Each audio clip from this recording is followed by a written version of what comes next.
Assalamualaikum warahmatullahi wabarakatuh. Innal hamdalillah nahmaduhu wa nasta'inuhu wa nastahdihi wa nastaghfiruh wa na'udzu billahi min shururi anfusina wa min sayyiati a'malina. Man yahdihillahu fala mudilla lahu ومن يضلله فلا هادي له أشهد أن لا إله إلا الله وحده لا شريك له وأشهد أن محمدا عبده ورسوله يا أيها الذين آمنوا اتقوا الله وقولوا قولا سديدا يصلح لكم أعمالكم ويغفر لكم ذنوبكم ومن يطع الله ورسوله فقد فاز فوزا عظيما أما بعد.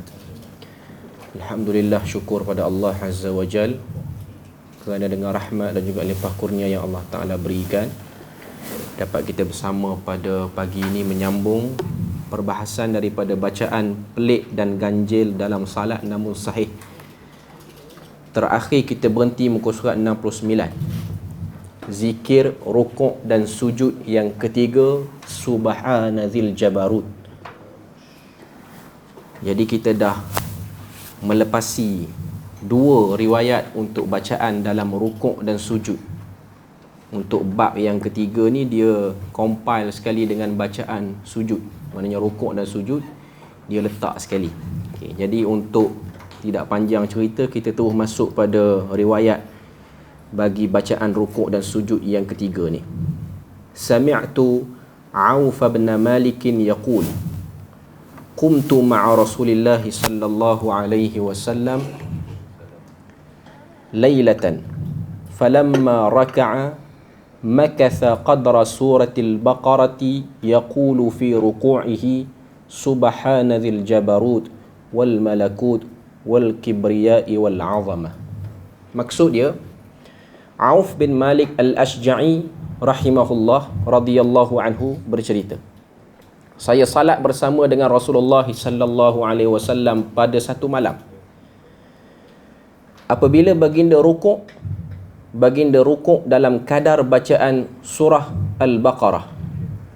Baginda membaca dalam rukuk itu Subhanadzil Jabarut wal Malakut wal Kibriya'i wal 'Azamah. Maksud dia, Maha Suci Tuhan yang memiliki kekuasaan, kerajaan, kebesaran dan keagungan. Riwayat ni diletakkan oleh Al-Imam An-Nasa'i dalam kitab beliau Sunan An-Nasa'i, iaitu riwayat yang menceritakan tentang panjangnya sifat salat sunat Nabi. Sebab salat yang disertai oleh Auf bin Malik al-Ashja'i ni ialah salat yang didirikan pada waktu malam, ataupun kita sebut sebagai salat tahajud ataupun qiyamul lail lah. Okay. Kalau kita tengok dalam riwayat tu kata Auf bin Malik, falamma raka'a makatha qadra suratil Baqarah. Nabi bila mana Nabi rukuk Nabi itu kadarnya seperti membaca surah Al-Baqarah keseluruhannya. Maknanya dia satu tempoh yang sangat panjang. Tak kena gaya pitam kita. 286 ayat. Dalam surah Baqarah ni ada 2 juzuk, 3/4 daripada juzuk 3. Maknanya nak hampir komplit juzuk 3 tu. Maknanya kalau panjang sikit lagi, 3 juzuk lah surah Baqarah tu. Satu juzuk purata bacaan orang sekarang. Orang yang bacaan Quran dia okey, tak merangkak. Kita sebut bacaan murattal lah, bacaan standard saja, tadwir, bukan hadar. Okay. Biasanya sejam. Tapi kalau orang yang baca laju sikit, dia mungkin 45 minit ataupun 40 minit dia boleh takat tu lah, ataupun tempoh tara tu. Kita letaklah 2 jam 45 minit. Sebab juzuk 3 tu nak hampir komplit yang ada dalam surah Baqarah ni. Nak hampir komplit. Dia tinggal sikit je lagi masuk surah Ali Imran tu, habislah juzuk 3 tu. Sebab permulaan juzuk yang keempat ni ambil ataupun bermula pada surah Ali Imran tu juga. Okay. Jadi itulah kadar rukuk dengan bacaan yang berulang kali, iaitu bacaan subhanadzil jabarut wal malakut wal kibriya wal azamah. Dia ulang yang tu berapa kali tak tahulah berapa kali, tapi tempohnya 2 jam 45 minit, ataupun kita ambil purata standard 2 jam setengah lah. 2 jam setengah. Benda-benda seperti ini ataupun riwayat-riwayat seperti ini menjadi satu cabaran kepada kita umat akhir zaman untuk melakukannya. Sebab Nabi telah menunjukkan satu contoh yang luar biasa. Banyak hadis-hadis menceritakan tentang sifat qiyam Nabi ni. Respon Nabi bila mana ada sahabat-sahabat tanya ataupun isteri Nabi tanya. Contoh Aisyah, contoh Ummu Salamah dan lain-lain daripada isteri-isteri Nabi. Dia orang tengok Nabi ni qiyam pada waktu malam dalam tempoh ataupun dalam bilangan rakaat yang banyak. Maknanya salat malam Nabi ni panjang. Walaupun Nabi buat 1/3 akhir malam, kebanyakan riwayat sebut, tapi ianya tetap panjang. Bukanlah Nabi buat dengan kadar 2 rakaat semata-mata ataupun 4 rakaat semata-mata. Nabi buat, kebanyakan riwayat sebut 11, komplit sekali dengan witir. Kebanyakan riwayat sebut macam tu. Okey. Dan ada keadaan Nabi buat sikit, contohnya 4 ataupun 2, tapi kadarnya tetap sama, macam buat 11 juga dari segi kepanjangan dia tu. Bila mana isteri Nabi tanya ataupun sahabat-sahabat tanya, jawapan Nabi sama saja. Afala akunu abdan syakura. Tak boleh ke aku jadi hamba Tuhan yang bersyukur dengan salat lama macam ni? Sebab ada isteri Nabi tengok Nabi ni sampai kaki Nabi bengkak. Satu bengkak. Yang kedua, kaki Nabi ni pecah-pecah. Dengan sebab permukaan rumah Nabi ni bukan permukaan lantai dia elok. Jadi tanah yang ada tu, tanah dalam rumah tu kadang-kadang tanah yang ada bakteria yang menyebabkan kadang-kadang kaki yang sensitif akan terkesan dengan tanah itu. Jadi itu antara sebab kaki Nabi pecah, kaki Nabi bengkak ni lah. Okay, sebab keadaan tanah pada waktu tu. Tapi jawapan Nabi konsisten. Tak boleh ke aku jadi hamba yang bersyukur? Apa yang kita boleh ambil pada riwayat tu? Kita boleh tengok pada riwayat tu ialah bagaimana Nabi cuba tunjuk cara orang bersyukur ialah dengan salat qiyam lama. Kita dapat nikmat banyak sekian banyak ni. Nikmat daripada Tuhan sekian banyak ni. Daripada bangkit pagi sampai tidur balik. Banyak benda dengan umur yang Tuhan bagi ni. Untuk menunjukkan anda seorang Muslim yang bersyukur, mukmin yang bersyukur ialah dengan qiyam. Dan qiyam itu dilaksanakan dengan apa yang Nabi tunjukkan ni. Tapi dia bukan mudah lah. Ini cabaran untuk saya sendiri, cabaran untuk kita semua yang dengar ni lah. Kita selalu mencabar diri. Tengok orang naik Gunung Kinabalu. Aku satu hari nanti aku nak naik Gunung Kinabalu. Kita tengok orang naik Everest, aku nak naik Everest. Kita tengok orang naik Gunung Tahan, aku nak naik Gunung Tahan. Kita tengok orang naik basikal keliling dunia, kita nak try basikal keliling dunia. Tapi pernah tak kita cabar diri kita, aku nak qiyam macam Nabi qiyam. Dan ini lebih baik daripada semua benda-benda dunia tu.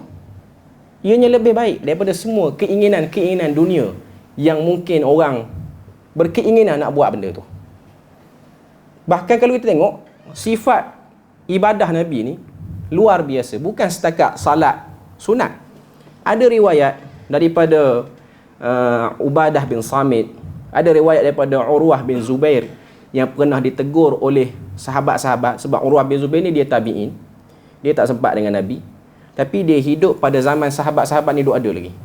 Dan dia ni antara orang yang faqih, orang yang juga ditolak oleh kebanyakan masyarakat, kebanyakan orang untuk jadi imam di Madinah.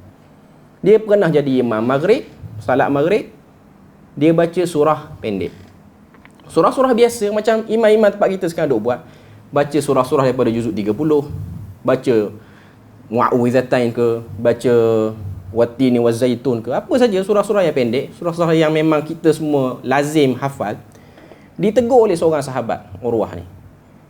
Urwah bin Zubair ditegur oleh seorang sahabat ni kata, kamu nak tahu tak zaman Nabi dulu, Nabi jadi imam salat maghrib ni, Nabi baca surah Al-A'raf habis satu rakaat berjemaah.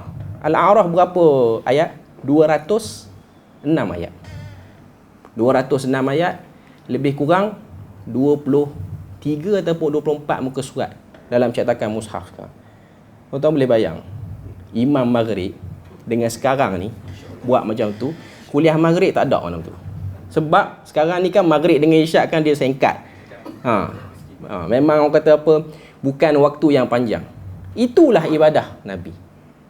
Mana kita boleh tengok kehidupan Nabi ni dan kehidupan para sahabat, memang dia orang prioritikan hubungan dia orang dengan Tuhan. Dalam masa yang sama, dia orang pun orang kata apa jaga urusan-urusan keduniaan ni dia orang uruskan dengan baik.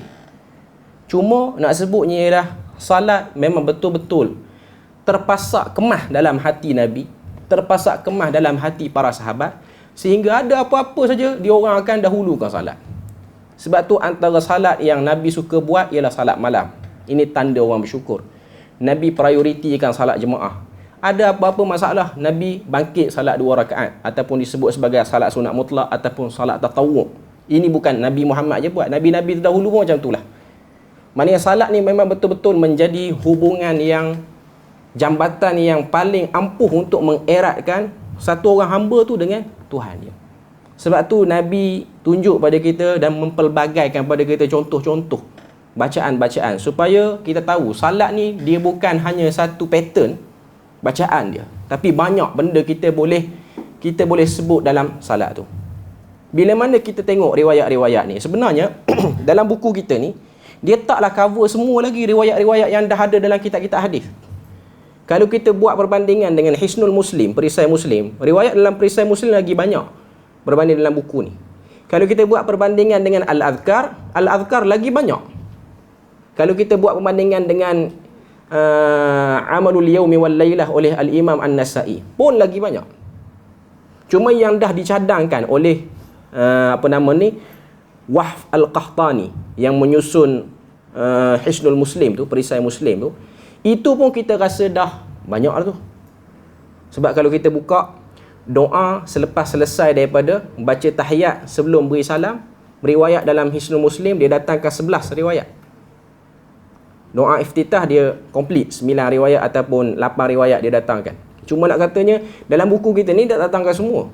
Bila mana kita sampai part yang terakhir nanti, iaitu doa sebelum daripada beri salam selepas selesai baca tasyahud, dia datangkan 5 ataupun 6 je, tak komplit macam Hisnul Muslim.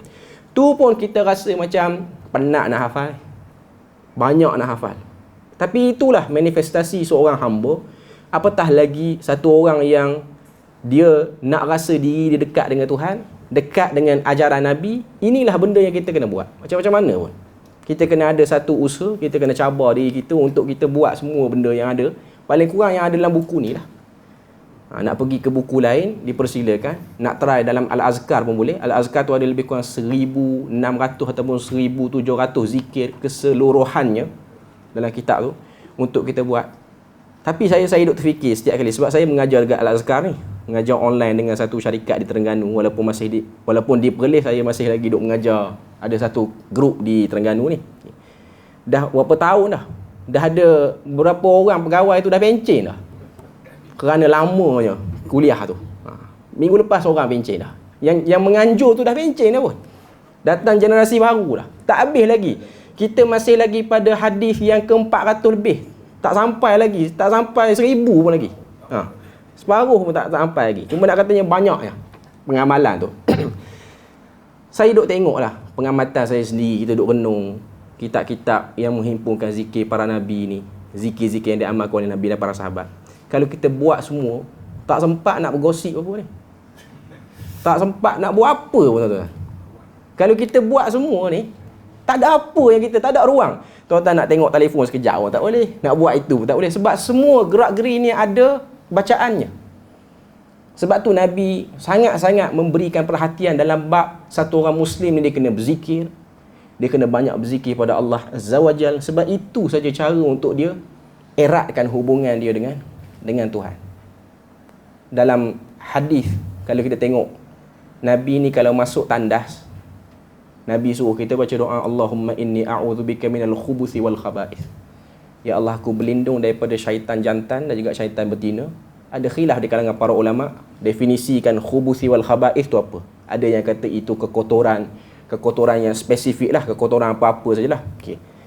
Cuma dalam tandas kita tak berzikir. Keluar daripada tandas, ghufranak. Itu bacaan yang paling ringkas lah. Minta ampun padamu ya Allah. Kenapa kena minta ampun? Sedangkan buang hajat tu ialah benda yang memang semua orang buat.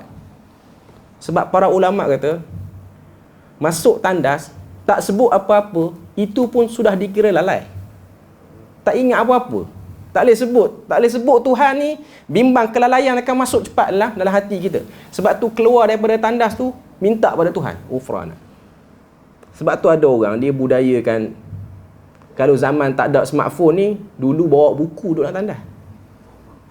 This is not a good place lah untuk untuk buat benda tu. Okay. Sekarang ni orang bawa telefon, orang tengok macam-macam balas WhatsApp semua tu dalam tandas. Okay. Itu pun bukan daripada benda yang betul lah sebenarnya pun. Okay. Dalam tandas ni bukan healing terbaik lah situ. Okay. Cuma nak katanya, para ulama sebut kenapa kena minta ampun dengan Tuhan?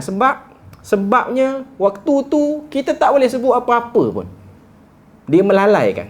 Dia mampu memberi ruang untuk syaitan lalaikan kita. Sampai tahap tu kita boleh tengok hikmah yang disebutkan oleh para ulama daripada pengamalan kehidupan Nabi sallallahu alaihi wasallam. Jadi untuk riwayat yang ketiga ni, kita boleh amalkan hatta dalam salat fardu pun. Subhanadzil jabarut wal malakut wal kibriya'i wal 'azamah. Kita baca berapa kali pun tak ada had ni. Sebab dalam salat sunat ni kita boleh baca. Kita nak pelbagaikan, nak gabung dengan riwayat-riwayat yang dah kita lepas pun tak apa. Cuma dalam riwayat ni ialah Nabi baca yang ni dengan kadar 2 jam. Kita letak 2 jam lah. Kita ayahlah 2 jam setengah, lama sangat. 2 jam. Tuan-tuan kena try. Mula-mula try setengah jam dulu rokok. Okey tak? Jangan try 2 jam terus. 2 jam terus memang esok masuk hospital lah. Okey. Try dengan waktu-waktu yang kata apa. Tapi saya rasa lah rokok agak mencabar. Rokok lama ni. Di Perlis ada satu masjid. Masjid kawasan Matayak ni ada satu nama dia Masjid Ngulang, Masjid Islah Ngulang. Masjid ni imam dia kalau rokok dengan sujud memang lama. Memang lama. Okey. Saya sendiri ni lah, kita tahulah nak baca apa. Tapi dia sampai tu tahap, tak bangkit lagi dia ni. Terlintas dalam hati ni. Rasa macam, lama betul dia baca apa. Terutamanya sujud tu lah. Kadang-kadang kita rasa macam dah macam nak pitam sikit sebab terlampau lama sangat. Kalau tak pitam pun tangan ni dah bergegar ni. Sebab lama, sebab saya tengok orang tua sebelah saya tu bergegar dia. Dengan sebab lama imam ni. Tapi esok pun dia ada lagi masjid tu, lusa pun dia ada lagi. Maknanya dia mulazamah masjid tu. Cuma nak katanya tak lama sangat, tak sampai pun 5 minit. Tapi kita dah rasa lama. Macam mana Nabi rokok sampai macam tu.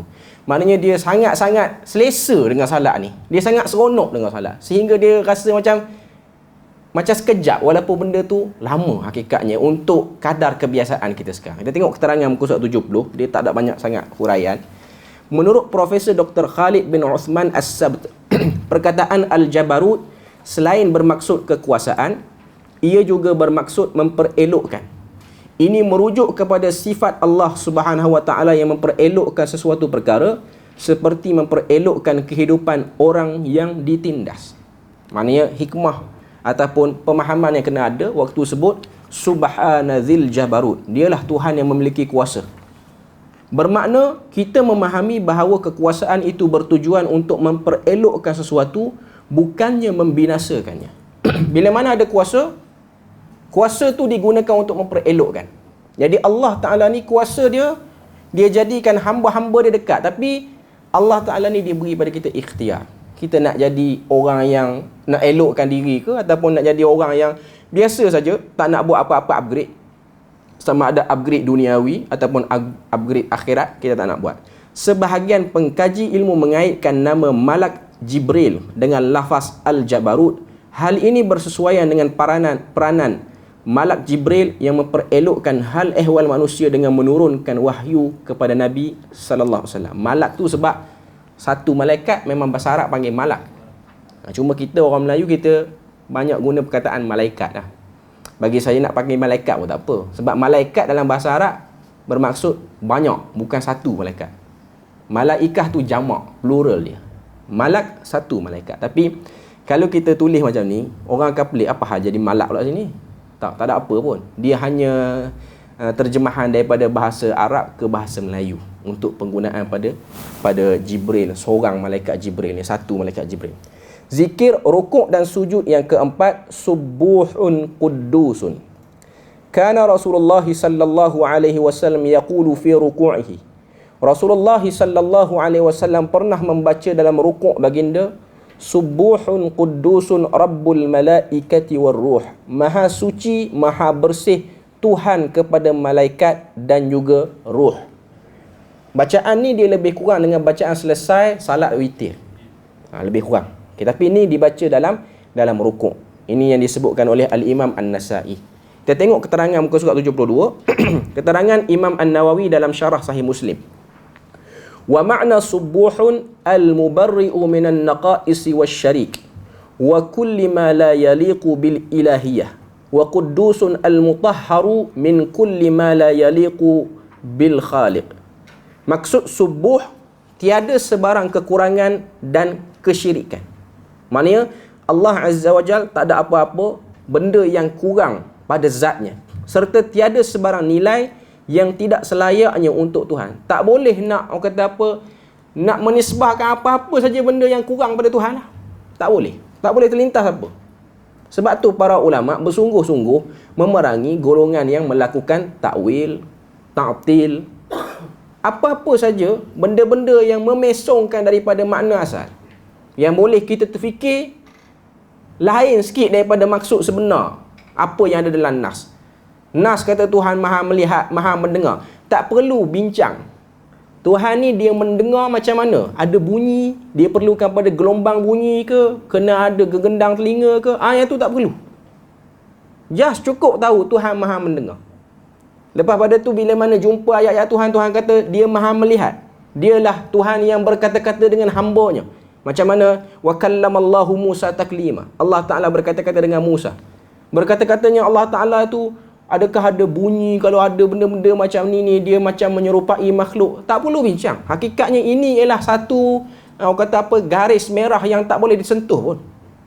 Tapi bila mana ada orang ataupun ada kelompok yang dia nak sentuh, maka dia akan jadi panjang lebar dan dia akan buka satu kerumitan demi kerumitan.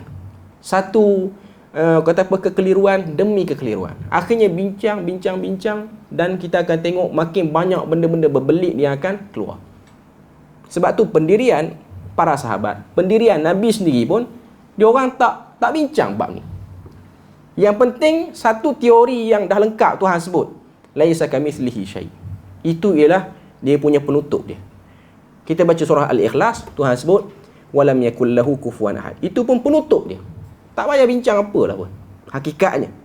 Tapi bila mana orang Islam ni dimasuki, agama Islam ni dimasuki oleh orang-orang yang pernah ada agama lain yang dia rasa hebat di dunia ni, pernah ada cara fikir lain, tu yang kadang-kadang cara fikir lama tu nak diserap masuk ke dalam Islam ni. Itu kadang-kadang dia akan stuck dan dia akan kacau situ. Tapi seorang Muslim, waktu dia sebut zikir-zikir ni, dia dah tahu Tuhan tak akan pernah sama dengan manusia. Subuhun Quddusun, clear, Rabbul Malaikati war Ruh. Tuhanlah pemelihara kepada sekalian malaikat dan juga kepada ruh ataupun ruh yang disebut situ boleh jadi Jibril alaihissalam juga. Keterangan ada berapa poin sini, ada 4 poin yang dia sebut situ. Menurut Ummul Mukminin Aisyah radhiyallahu anha, dalam riwayat yang lain, zikir ini dibacakan dalam rukuk dan sujud. Maknanya dua-dua boleh baca, bukan hanya rukuk saja tapi rukuk dan sujud. Hadis ini diriwayatkan oleh Imam Muslim.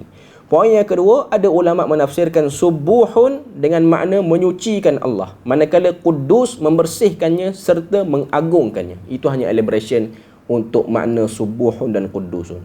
Muka surat 73, lafaz subuh dan Quddus adalah lafaz yang benar-benar menyucikan Allah Azza wa Jal daripada sebarang kekurangan dan syirik.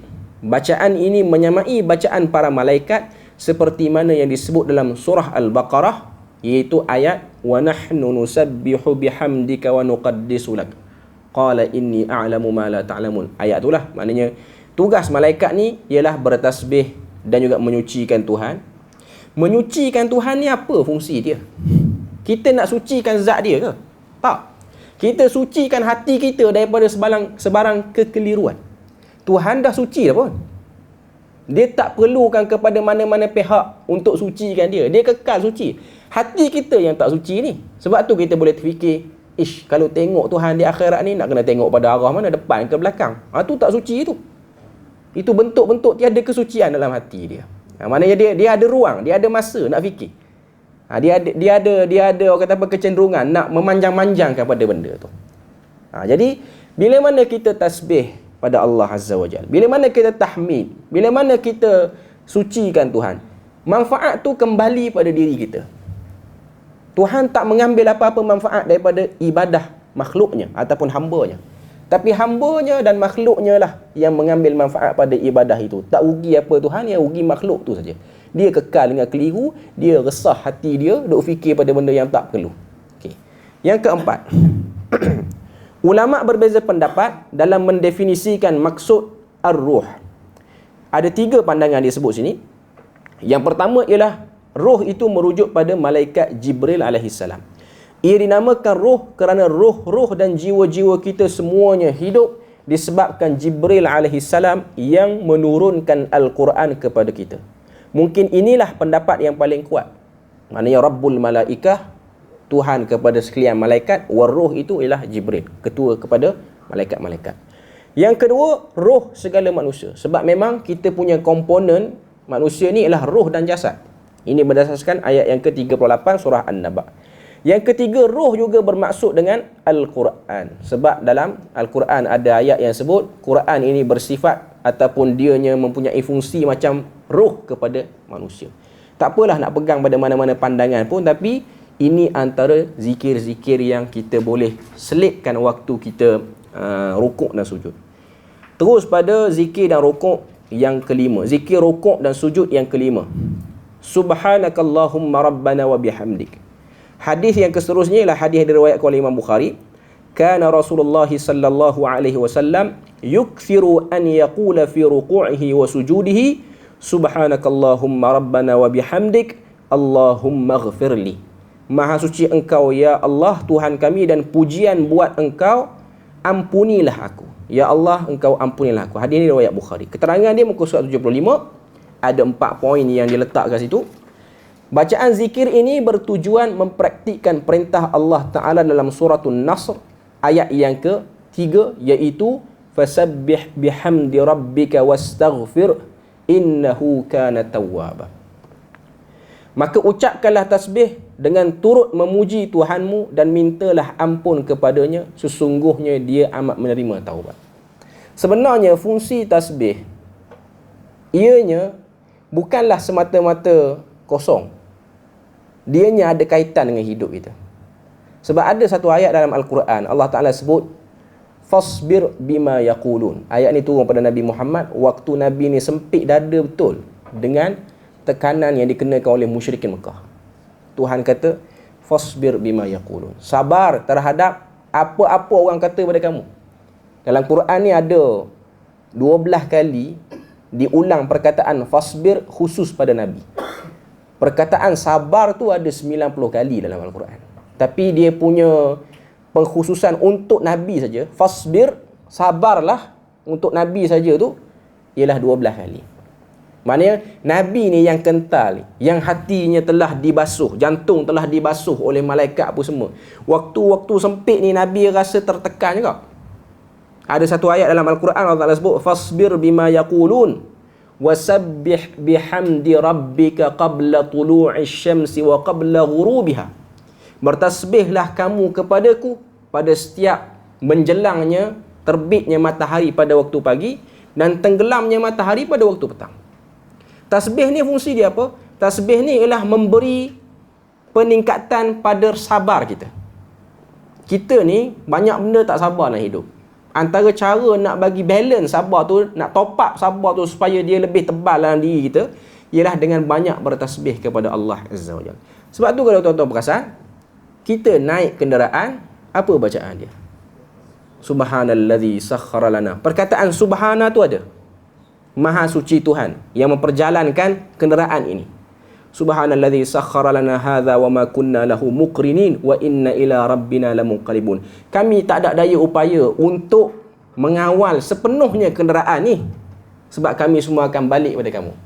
Kalau kita hayati betul-betul doa naik kenderaan ni, kita akan sedar bahawasanya walaupun kereta tu kita punya, kita yang bayar bulan-bulan, kita yang Bagi cantik kereta tu, letak macam-macam aksesori. Tapi waktu kita memandu, itu bukan keupayaan kita. Itu datang daripada Allah Azza wa Jalla. Waktu tuan-tuan sebut tu, subhanallazi sakhkhara lana hadza, kita dah boleh bersedia untuk segala masalah yang akan dihadapi waktu bawa kereta nanti. Kita akan jumpa orang yang tak cermat. Kita akan jumpa orang yang potong lorong ikut suka hati. Waktu tu, tasbih itulah yang akan balance supaya kita tak maki dia. Itu poin dia. Saya tahulah, saya orang banyak bawa kereta tak, pergi mari ni. Kadang-kadang hari kita tak baca tu, laju je nak maki orang.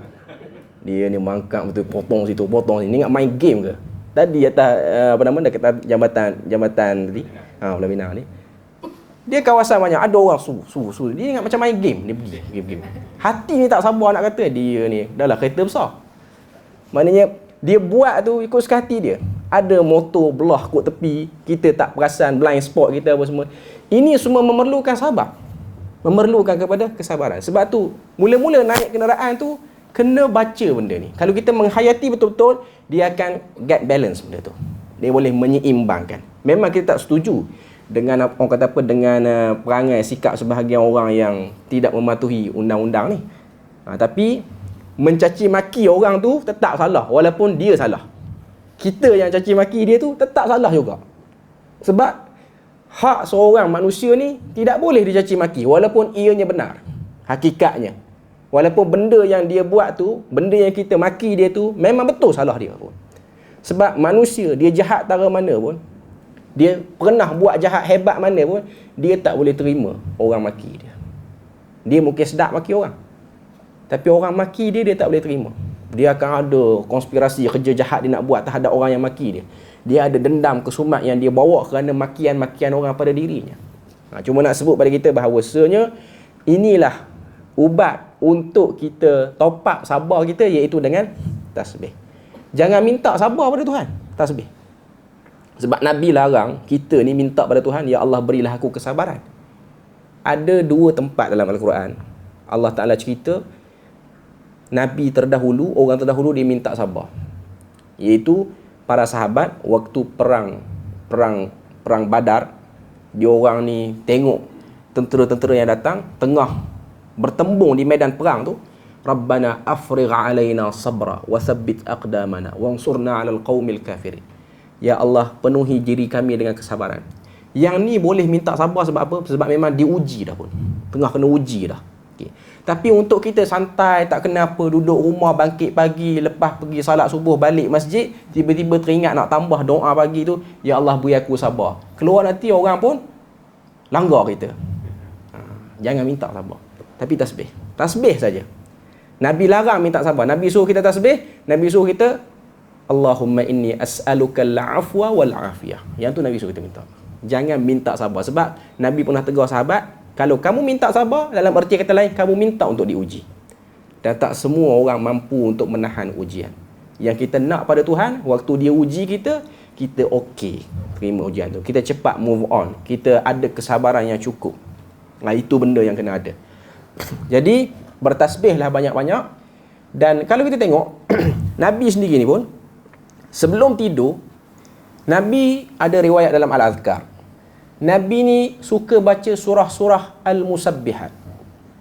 Surah-surah yang dimulai dengan tasbih. Antaranya surah Isra, surah Jum'ah, surah yang start dengan Subhanallazi ataupun Yusabbihu. Paling-paling basic, Sabbihisma Rabbikal A'la.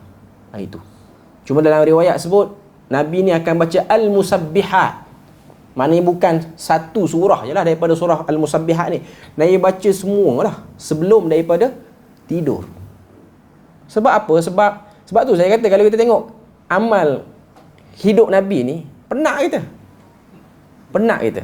Sebab tu Nabi dia tak menyembang malam lama-lama. Sebab dia nak cover yang ni. Dia nak cover yang ni. Bukan tak ada langsung Nabi menyembang. Ada riwayat Nabi menyembang sampai tak tidur sampai subuh pun. Tu pun menyembang dengan isteri, bukan menyembang dengan kawan. Menyembang dengan isteri ni yang penat ni, kita rasa macam tajuk tu tak klik dengan kita. Kita rasa aduh tajuk dia ni membosankan. Ada orang dia fikir macam tu. Tapi itulah contoh yang Nabi sebut. Maknanya Nabi kurangkan aktiviti malam kerana Nabi nak cover yang ni. Nabi nak bangkit malam, lepas tu nak bangun awal subuh, Lepas tu nak buat semua adat-adat tidur. Kalau kita buka Hisnul Muslim tu kan, Hisnul Muslim dia senaraikan 15 zikir, 15 bacaan dan ritual sebelum tidur. Bermula dengan menghimpunkan 2 tapak tangan, baca 3 kul, tiup seluruh badan, diakhiri dengan doa Allahumma aslamtu nafsi ilaik wa fawwadtu amri ilaik wa wajjahtu wajhi ilaik wa alja'tu dhahri ilaik raghbatan wa rahbatan ilaik la malja'a wa la manja minka illa ilaik. Itu doa yang ke-15. Tapi kalau tengok Al-Azkar lagi banyak lah. Al-Azkar Nabi baca surah Az-Zumar, Nabi baca Al-Musabbihat, mana banyak. Bangkit pagi sebelum buat apa-apa, sapu muka, basuh muka, masukkan air dalam hidung, keluar rumah, baca 10 ayat awal, 10 ayat akhir daripada surah Ali Imran. Tuan-tuan tengok kehidupan Nabi ni, dia dikelilingi dengan Quran. Dikelilingi. Sebab tu Aisyah, sahabat tanya, Nabi ni macam mana? Kana khuluquhul Quran. Kehidupan Nabi lah kehidupan Quran. Tuan-tuan boleh bayang, bangkit pagi, dalam riwayat daripada Ibnu Sunni, Amalul Yaumi wal Lailah, Nabi bangkit pagi ni, Nabi sapu muka dengan tangan yang Nabi yakin paling bersih. Zaman dulu rumah, tanah lantai ni tanah betul. Yang mana dalam tanah tu boleh jadi ada serangga-serangga yang duk buat sarang. Jadi manalah tahu kok ada binatang apa yang kita terpegang. Tapi rumah kita sekarang of course lebih bersih daripada keadaan rumah orang-orang terdahulu. Jadi sapu muka, Nabi sapu muka. Lepas pada Nabi sapu muka, Nabi bersihkan hidung. Sebab ada riwayat Tirmizi, Nabi kata dalam lubang hidung kita ni syaitan tidur. Kita tak payah fikir kecilnya syaitan ni. Lubang hidung aku ni lah tak besar mana. Kalau lubang hidung Ahmad Nisfu boleh tahan juga. Okay. Cuma nak katanya lubang hidung tak besar mana tu syaitan duk tidur dalam tu. Okay. Nabi bangkit, Nabi duduk dulu, Nabi keluar rumah, Nabi tengok langit, Nabi baca 10 ayat akhir daripada surah Ali Imran. Alladzina yadhkuruna Allaha qiyaman wa qu'udan wa 'ala junubihim wa yatafakkaruna fi khalqis samawati wal ardi wa ikhtilafil laili wan nahar la ayatin liulil albab. Rabbana ma khalaqta hadza batila. Sampai habis. Ya ayyuhalladzina amanu sabiru wa sabiru wa rabitu wattaqullah. Itu akhir surah Ali Imran. Tuan-tuan boleh bayang, kalau bangkit lewat, macam mana nak buat macam ni? Subuh pukul 6, bangkit 5.50. Tak sempat buat. Pukul 6 tu tak habis lagi baca 10 ayat. Duk buka telefon, duk buka Quran. Jahanam. Maknanya benda ni kena buat awal. Kena bangkit awal. Cuma saya kata, kalau kita disibukkan dengan benda ni, hadza khairul lahum. Inilah yang paling terbaik dalam hidup manusia. Paling terbaik dalam hidup. Dan tuan-tuan akan dapati hidup tu akan diurus oleh Tuhan keseluruhannya. Ada, saya cerita sebelum ni, sebab buku ni diperlih satu masjid dah habis lah. Dah selesai lah. Kita je lambat sikit, sebab kita sebulan sekali. Okay.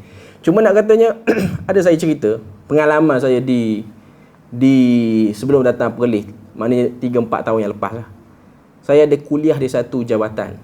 Jabatan ni ialah Jabatan Audit Negeri Pahang. Jabatan audit tu besar, dia ada banyak department. Ada satu orang ketua department ni, ketua bahagian lah kita kira. Dia panggil saya kuliah di pejabat dia. Kuliah secara 2 minggu sekali. Ada hari-hari dia akan kuliah. Biasanya hari Jumaat lah, sebab Pahang ni kerja hari Jumaat macam sini juga. Okay.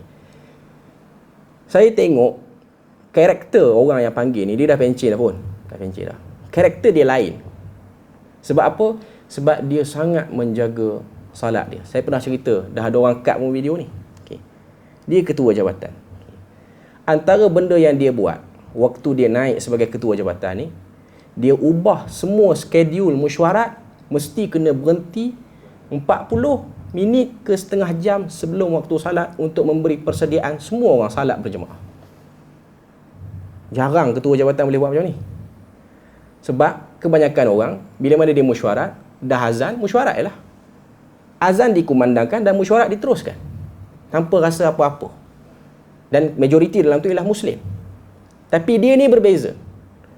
Dan dia ni memang ada satu perangai yang sangat menjaga waktu salat. Bahkan saya tengok dia ada satu buku nota khusus, buku catatan khusus yang macam jadual dia salat. Maknanya dia bangkit pagi tu, yang dia nak buat hari ni ialah perancangan 2 minggu lepas dah. Dia nak salat subuh di mana, dia nak semayang di masjid mana, berapa waktu yang diperuntukkan untuk dia well prepare sampai di masjid itu. daripada subuh sampai isyak. Perbuatan dia tu, dia selalu menjaga waktu salat dia. Sebelum dia pegang department tu dikenali dengan masalah pegawai banyak mengular, ketirisan dalam bab claim apa-apa semua ni, banyak benda berlaku. Lepas dia pegang, Allah Ta'ala takdirkan pegawai-pegawai dia segan pada dia, tak ramai yang mengular, bahkan sebahagiannya ikut style dia sembahyang di masjid, dan ketirisan kurang berlaku. Bahkan dia punya department tu naik visibility dia, keterlihatan dia antara department yang agak cemerlang paling cemerlang berbanding department-department lain. Dia tak pernah marah orang, tak pernah buat apa kepada orang. Cuma orang segan kerana dia seorang yang jaga salat sahaja. Dia pernah, orang kata apa, macam diremehkan oleh ketua pengarah paling atas. Apa ni Tuan Haji, mesyuarat sikit nak keluar, kalau nak pergi sembahyang. Tunggu dulu, ni benda penting. Dia jawab, dia cerita pada saya, dia jawab. Dia kata, kontrak saya sebagai hamba Tuhan lagi besar berbanding kontrak saya sebagai ketua department di sini. Tuan nak pecat, silakan pecat. Tapi Allah Ta'ala takdirkan kegerunan masuk dalam hati ketua pengarah tu, tak pecat dia sampai sudah. Bahkan terpaksa, kalau mesyuarat tu ada dia, KJ ni, KJ lah istilah ketua jawatan ni, jadi segan, jadi kita kena berhenti awal sikit kot sebab dah nak masuk waktu. Dia pula jadi lain macam hari tu.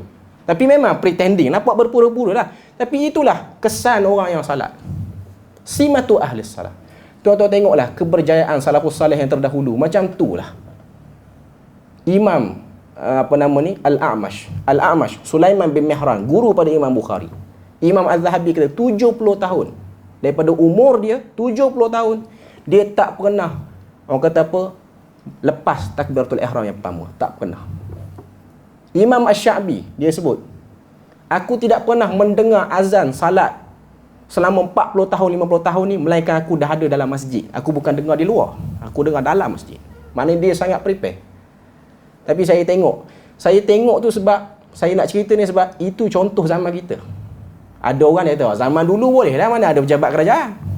Zaman dulu tak ada sistem punch card, tak ada ni. Ni semua attender tak ada. Tapi dia yang ubah.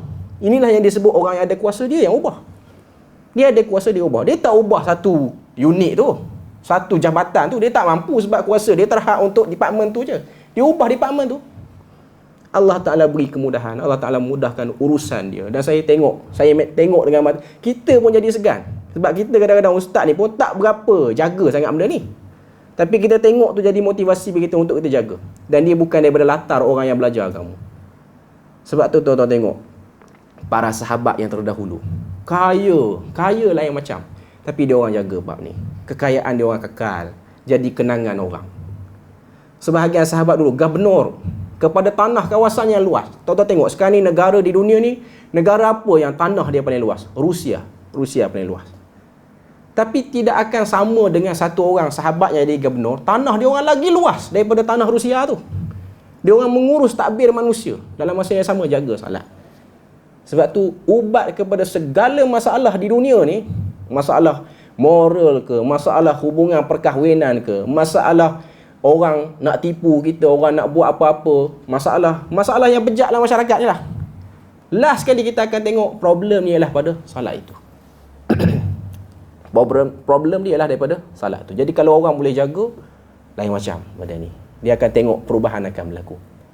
Beberapa minggu lepas ada convention masjid-masjid di Perlis ni. Jabatan Agama dia panggil satu masjid yang dapat anugerah ramai orang sembahyang masjid tu, iaitu Masjid Taman Temerloh Jaya di Pahang. Masjid ni memang saya dah dengar cerita banyak kali, masuk daripada Ustaz Samsuri pun ada sebut dalam kuliah dia tentang lain macam pengurusan masjid ni. Dia ada buat tayangan montaj video dia dalam convention tu. Masjid ni dapat anugerah kerana komuniti dia sangat kuat masjid tu. Masjid kecil, masjid merebut orang kenal dengan sebab masjid tu dia punya komuniti ekonomi tu sekeliling tu orang kata apa maju. Okey. Tapi saya tertarik dengan Masjid Taman Temerloh Jaya ni apa dia? Dia punya jemaah salat fardu yang sangat ramai.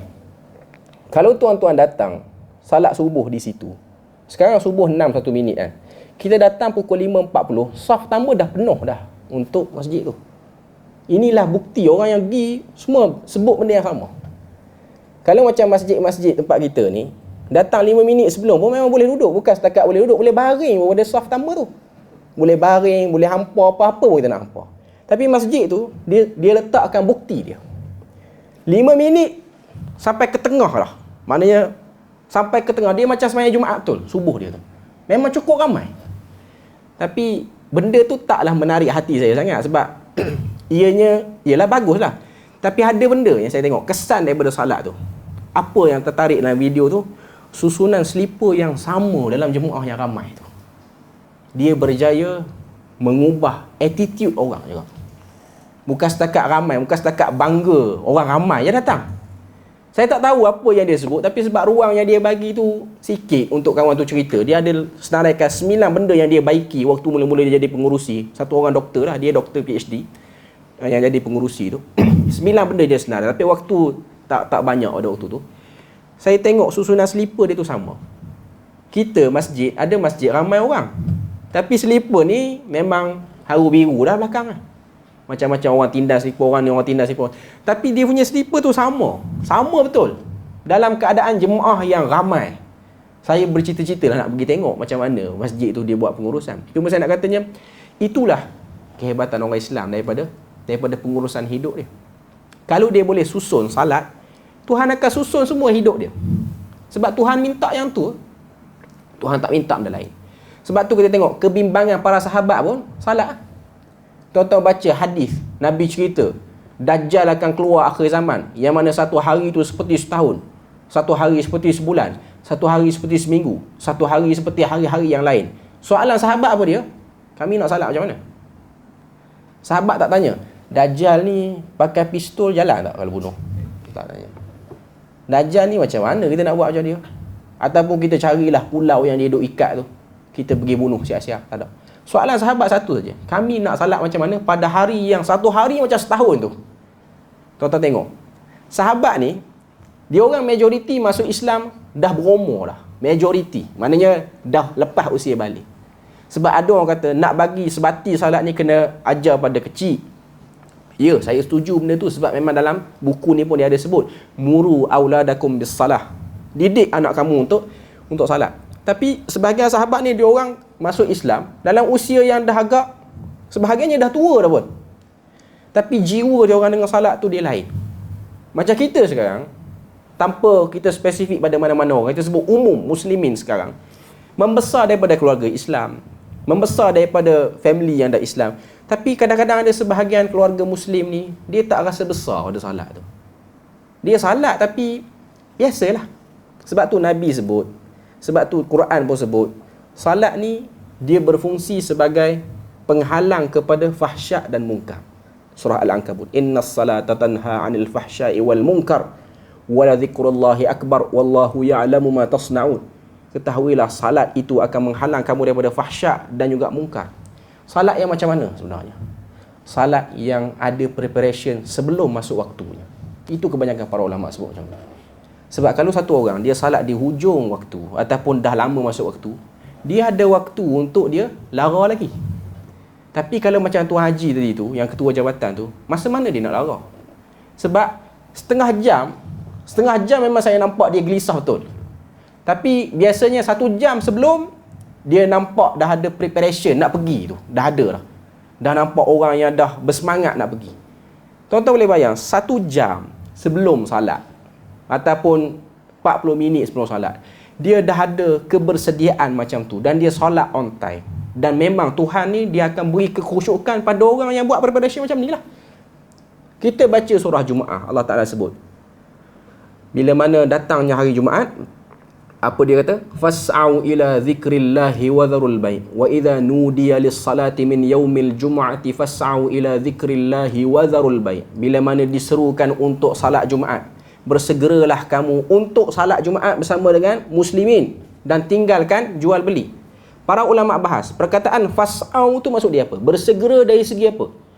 Bersegera macam tafsir Al-Alusi, Ibn Kathir pun ada sebut, At-Tabari pun ada sebut, beberapa tafsir-tafsir, Al-Baghawi pun ada sebut. Fas'au ini ialah persediaan untuk menghadiri salat Jumaat itu sudah ada pada malam, Khamis malam tu ada dah. Khamis malam Jumaat tu. Dia dah fikir dah, nak pergi mana, masjid mana, baju apa, macam mana dia setrika baju nak pergi kerja, dia tahu mau'id, dia tahu tempoh dia. Begitulah. Yang macam ni baru akan dapat kesan salat. Yang macam ni lah baru akan masuk dalam surah Al-Mu'minun. Tuhan kata qad aflahal mu'minun allazina hum fi salatihim khashi'un. Berjayalah orang-orang beriman yang salatnya khusyuk. Khusyuk ni salah satunya ialah dia dah bersih diri awal-awal. Dia dah orang kata apa, preparation. Sebab tu kita kena baiki benda ni. Ini saya sebut umum lah untuk diri saya sendiri, tengok untuk semua orang lah. Nak sebutnya bahawasanya kalau kita jaga salat kita, inilah pemudah cara kepada semua urusan. Sebab kita kena tahu kita tak mampu nak baiki orang, masalah dalam hidup yang kita tak mampu. Kita tengok teruk orang sekarang, teruk budak-budak muda sekarang. Nak buat macam mana? Nak buat macam mana? Buat macam mana? Kita kena baiki salat kita. Itu je ubat dia. Kita baca surah Kahfi. Tuan-tuan baca surah Kahfi. Ada satu part dalam surah Kahfi ni ialah cerita Nabi Musa dengan Nabi Khidir betulkan tembok untuk jaga harta anak yatim. Supaya harta tu tak dikacau, diusik oleh orang. Quran sebut apa? Arahan untuk betulkan tembok tu kerana di situ adanya harta untuk anak yatim. Tuhan pun sebut fakana abuhuma salihah. Kerana ayah dia orang dulu orang saleh. Tuan-tuan boleh bayang, yang menjaga kelangsungan rezeki untuk zuriat kita ialah kesalehan orang tuanya. Kesalehan orang tuanya.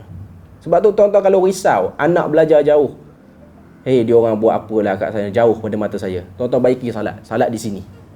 Baiki salat di sini. Allah Ta'ala akan jaga. Sebab memang kita tak mampu. Kalau kita telefon dia, ada kat mana tu dik? Ada kat mana tu bang?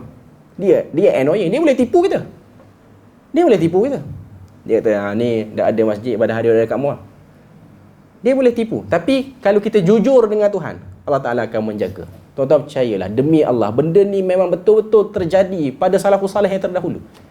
Dia orang dibuangkan rasa risau, runsing pada urusan-urusan dunia kerana dia orang menjaga hak Tuhan. Sebab tu pesanan Nabi kepada Abdullah bin Abbas simple. Ihfazillah yahfazka. Kamu jaga hak Tuhan, Tuhan jaga kelangsungan, kelancaran hidup kamu. Tak payah risau.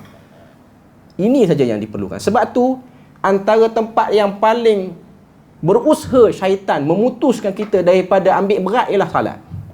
Itu. Sebab tu waktu salat ni bisikan datang macam-macam. Macam-macam benda yang akan datang pada kita. Sebab tu ajaran sesat pun biasanya dia kempen supaya jangan salat. Biasa je. Biasanya macam tu lah. Sebab tu tuan-tuan tengok ada geng-geng tertentu, kita ni tak perlu salat. Itu syaitan lah tu hakikatnya. Itu syaitan. Sebab dia nak putuskan kita daripada hubungan yang paling kuat. Kita tengoklah salat tu dah turun dengan cara yang begitu luar biasa. Cara Nabi nak dapat salat tu, Nabi kena naik atas, bukan turun bawah. Bukan salat tu turun. Banyak ibadah lain yang bersifat daripada atas turun bawah. Tapi daripada bawah naik ke atas ni salat saja. Jadi apa-apa problem pun kita kena baiki yang tu dulu. Okay. Jadi untuk zikir-zikir dan apa saja yang dalam salat ni memang kita kena prepare, kita kena buat latihan, kita kena latih diri untuk baca, untuk ingati, untuk hayati supaya kita seronok dengan salat kita. Itu benda yang saya nak sebut lah. Jadi ni kita dah lepas ni zikir rukuk dan sujud yang kelima ni. Kita tengok sikit lagi muka surat 75 tu. Terdapat makluman, poin yang kedua. Terdapat makluman bahawa Nabi sallallahu alaihi wasallam turut mengamalkan tasbih ini di luar waktu salat. Maknanya boleh juga baca subhanakallahumma rabbana wa bihamdik Allahumma ghfirli, saja-saja sebut pun tak apa. Yang ketiga, berdasarkan bacaan tasbih Nabi sallallahu alaihi wasallam, tasbih dan tahmid dalam surah An-Nasr ayat yang ketiga ialah dua perkara yang berbeza. Meskipun demikian, terdapat pandangan mengatakan bahawa ayat tersebut menyeru kita untuk bertasbih dengan cara memuji dan menunjukkan tahmid ialah bentuk tasbih dalam ayat tersebut. Maknanya tasbih dan tahmid secara umumnya kita boleh sebut bila-bila masa. Cuma dia ada speciality bila mana dia dikaitkan dengan salat tu. Dalam salat tu kita kena sebut. Yang keempat, menurut Ibn Daqiq Al-Aid, ini menunjukkan kesunahan berdoa dalam rukuk. Boleh kita berdoa dalam rukuk. Sebab bacaan ni Allahumma ghfirli tu hujung dia. Meskipun demikian, tuntutan agar bersungguh-sungguh dan memperbanyakkan doa lebih wajar diamalkan ketika sujud agar lebih menepati kehendak sunnah Nabi.